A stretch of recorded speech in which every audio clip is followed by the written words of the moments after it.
Well, how do you explain Mark 3, where Jesus says, if Satan's kingdom is divided, how can Satan's kingdom stand? And if Satan is against Satan, then how can he stand?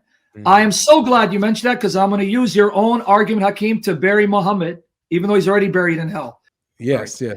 So the kingdom of Satan cannot stand against itself, right? Yeah. So there's no way. The Quran talks about Satan as an enemy, to avoid Satan and things of this nature. So it can't be from Satan. Exactly. Stuck for law, get stuck for life. Now, the passage he's referring to is Mark 3, 22 to 30.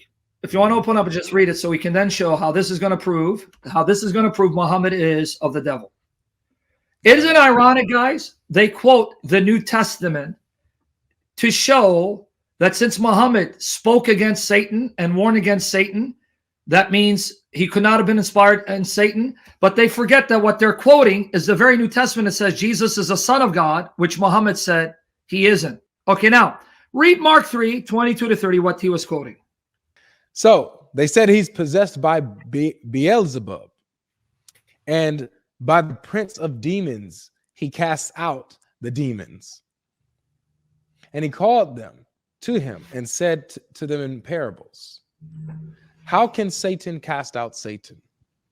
If a kingdom is divided against itself, that kingdom cannot stand. And if a house is divided against itself, that house will not be able to stand. And if Satan has risen up against himself and is divided, he cannot stand, but is coming to an end. But no one can enter a strong man's house and plunder his goods unless he first binds the strong man. Then indeed he may plunder his house. Truly I say to you, all sins will be forgiven the children of man, and whatever blasphemies they utter. But whoever blasphemes against the Holy Spirit never has forgiveness, but is guilty of an eternal sin. For they were saying he has an unclean spirit. Okay, now to show you the kind of deception, dishonesty the Muslims must engage. Okay, number one, this comes from Mark. The same Mark that says the true God commands everyone to believe Jesus to be his uniquely beloved son, and that even demons, Muhammad's masters, acknowledged as the son of God. Read for me if you can. Mark 3, 10 to 12, and then Mark 9, 2 to 7. Now notice what gospel they're quoting.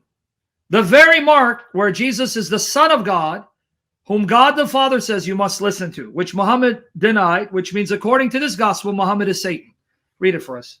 All right. For he had healed many, so that all who had diseases pressed around him to touch him. And whenever the unclean spirits saw him, they fell down before him and cried out, you are the Son of God. And he strictly ordered them not to make him known. Even demons knew Jesus, son of God, and yet they deceived Muhammad, because Muhammad is the son of the devil, to deny that Jesus is God's son. Now, what did God the Father say about Jesus? Read Mark 9, 2 to 7. And after 6 days, Jesus took with him Peter and James and John and led them up a high mountain by themselves. And he was transfigured before them, and his clothes became radiant, intensely white, as no one on earth could bleach them. And there appeared to them Elijah with Moses, and they were talking with Jesus. And Peter said to Jesus, Rabbi, it is good that we are here. Let us make 3 tents, one for you, and one for Moses, and one for Elijah. For he did not know what to say, for they were terrified. And a cloud overshadowed them, and a voice came out of the cloud. This is my beloved son. Listen to him. Wait, so the cloud is God the Father? Yep. The cloud is God the Father in the cloud, and he spoke audibly, saying to Peter, James, and John, this is my son whom I love. Listen to him. Yep. And Moses and Elijah appeared to bear witness to Jesus that he's the son of God and that you are to listen to him. That's right. and Jesus was transfigured to show that he's otherworldly. Yep. And this is the same Mark that Hakim wants to quote to show that Muhammad, that son of the devil, is a monotheist, not a stone-licking pagan who's in hell. Correct.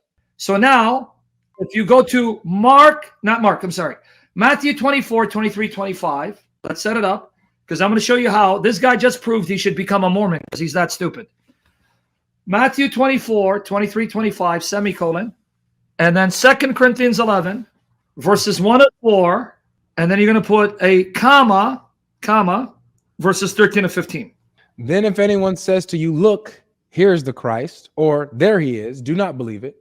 For false Christs and false prophets will arise and perform great signs and wonders, so as to lead astray, if possible, even the elect. See, I have told you beforehand. So the same Jesus, and this is also in Mark 13, says there'll be false prophets like Muhammad and false Christ who will do signs to deceive you, but I've warned you. So we're already told to expect false prophets, false Christ, but then who inspires them? Go to 2 Corinthians 11, verses 1 and 4. Let's see. I wish you would bear with me in a little foolishness. Do bear with me, for I feel a divine jealousy for you, since I betrothed you to one husband to present you as a pure virgin to Christ.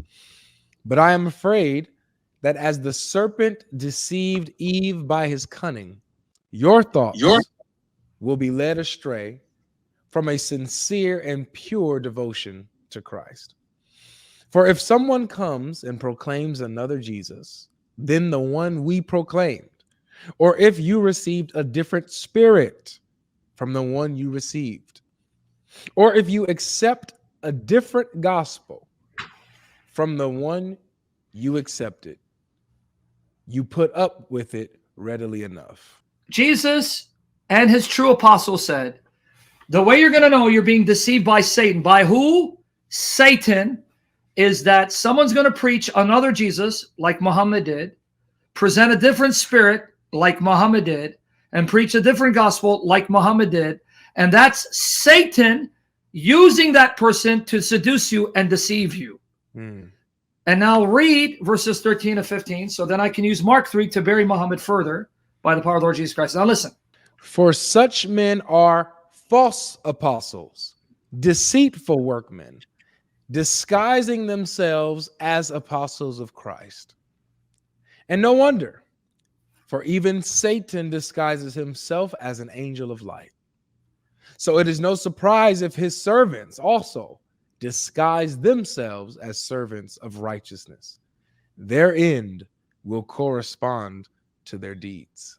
It says that Satan himself will appear as an angel of light, deceiving you into thinking he's not Satan, but a righteous angel, to then influence and empower you to think you're a servant of God. But how do you know that wasn't an angel? Because he'll inspire you to preach a false Jesus, a false gospel, and proclaim a false spirit. So the same Bible told us false prophets will arise, influenced by Satan, because Satan will appear as an angel, not as Satan, to deceive them, keep them off his scent, and to thinking they're of God. Therefore, just because the Quran warns you against Satan, only someone stupid would think that the Satan that the Quran condemns is the real Satan. And this is Satan's mastermind, why he controlled Muhammad. Satan will give you another Jesus. He'll give you another God. He'll give you another spirit, and he'll give you another Satan. He'll prop up another Satan, a false Satan, a decoy, to keep you off his scent into thinking he's not Satan, but that one is. So condemn him while I'm controlling you. You see how stupid these guys are? Because if I use Hakim's logic, guys, you should be Mormons. Do you know why? Because Joseph Smith, a prophet, so he claimed, who was then commissioned by the angel Moroni to produce the Book of Mormon, and the other prophets after him, they all warn about Satan. Joseph Smith, Brigham Young, they all said, be careful of Satan. That means, according to Einstein, this pagan Mohammedan, Joseph Smith is a true prophet, because in the Book of Mormon and in his writings, he warns against Satan.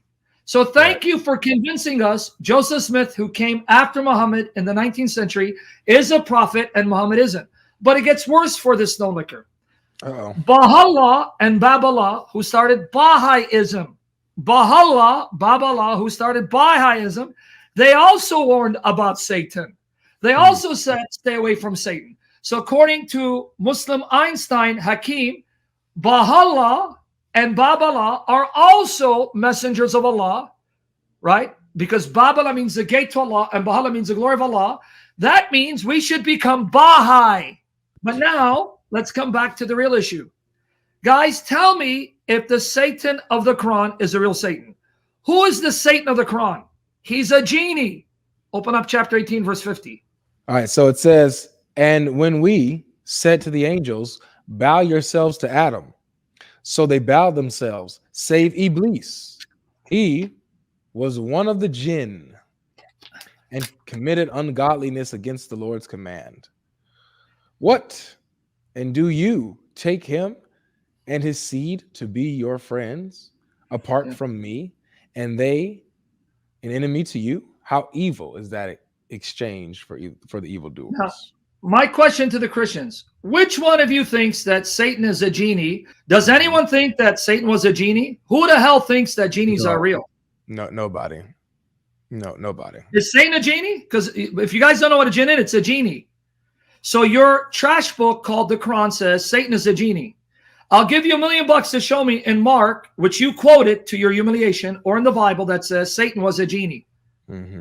Only someone stupid would think this is the real Satan, because Satan is no genie. Genies don't exist except in Muhammad's Miraj. That's number one. So your Satan is not the real Satan. He's a decoy that Muhammad thought was Satan, because your Allah was Satan, who appeared to Muhammad, deceiving him into thinking he's not Satan. Number two, ask Hakim, why does he snort water in and out of his nose 3 times when he wakes up before prayer? In his wudu, he has to snort water in and out of his nose 3 times. If he doesn't tell you, it's in Bukhari. Muhammad says that his Satan stays in the upper part of your nose and you got to flush him out with water. Does that sound like the Satan of the Bible? Or does this sound like a joke, a comic book, fairy tale? It sounds like somebody is literally making satire. Satire, right? So again, let me get this, Avery and the Christians. Is your Satan a genie who stays in your nose and you got to flush him out? No. Nah, man. You sure? I'm positive.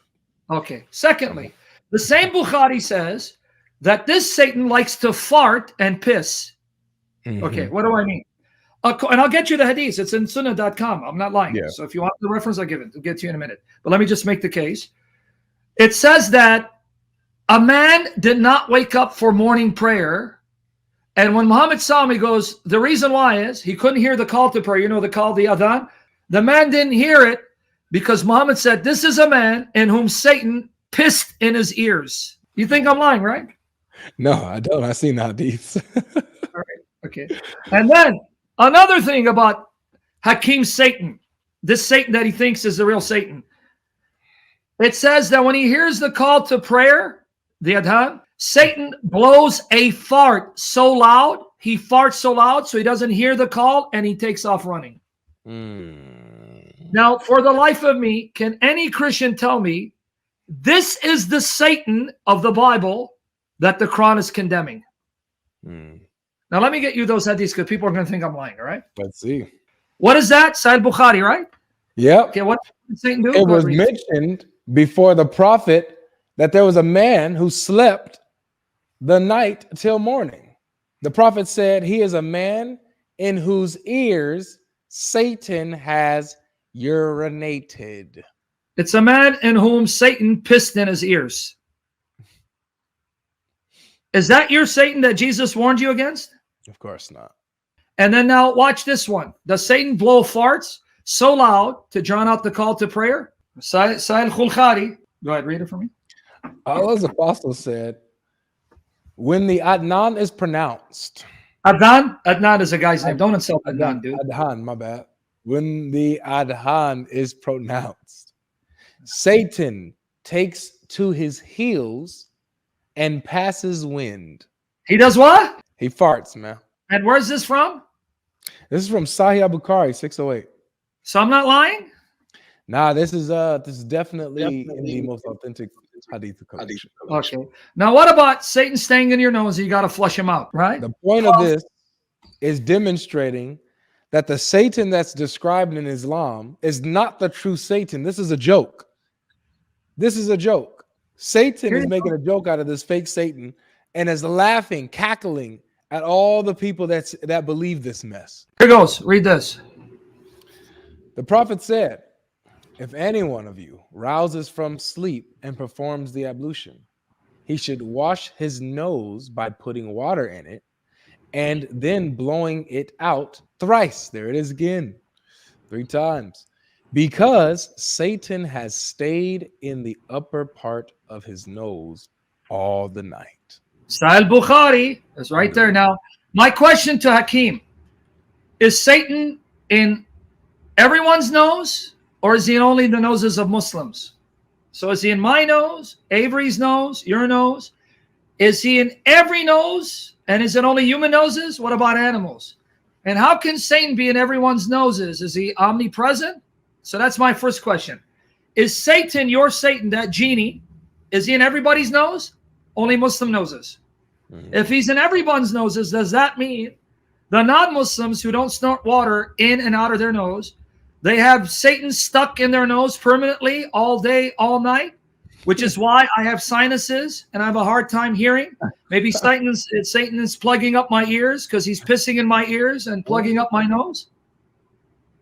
I mean, honestly, I'm asking a question. That's 2 questions. So first question, is Satan in everyone's noses? If he's in everyone's noses, does that mean we non-Muslims who don't do what Muhammad does, that we don't snort water in and out of our nose, does that mean he stays there? So we wake up with Satan on our nose, we sleep with Satan on our nose. Is that why my ears feel clogged up, because he's pissing in my ears? And maybe that's why my nose is clogged up? Is that it? That's the reason, Sam. So wow, your Satan is not the real Satan. Jesus destroyed the kingdom of the real Satan, whereas your Satan is a counterfeit erected by the real Satan who appeared to Muhammad as Allah. You understand the difference now? Amen. All right. So much for your appealing to Mark. Final point about your Satan. It says his name is Iblis. Where the hell did Satan get a Greek name? Right. Iblis is the Arabicized form of diabolos. Iblis comes from Greek. It's in Greek where Satan is called diabolos, right? The adversary. How did he end up with the name Iblis before the creation of languages? Because this is taking place when Adam is created. There was no Greek. Are you telling me that Allah gave him a Greek name, an Arabicized form of a Greek name, before Greek existed? So his name is Iblis? Because that's what chapter 18 verse 50 said. His name is Iblis. Iblis. Now, because I want to know, honestly, help me out. This shows the beauty of Allah, that Allah already knew he was going to create Greek, and Iblis would be the Arabicized form of the Greek diabolos. So he gave him an Arabicized Greek name. So he called him Iblis. Where the hell did Iblis come from? That's not Arabic. That's not even Aramaic. It's Greek. It comes from Greek. Diabolos, through Syriac and Arabic, Iblis. Why is your Satan called Iblis?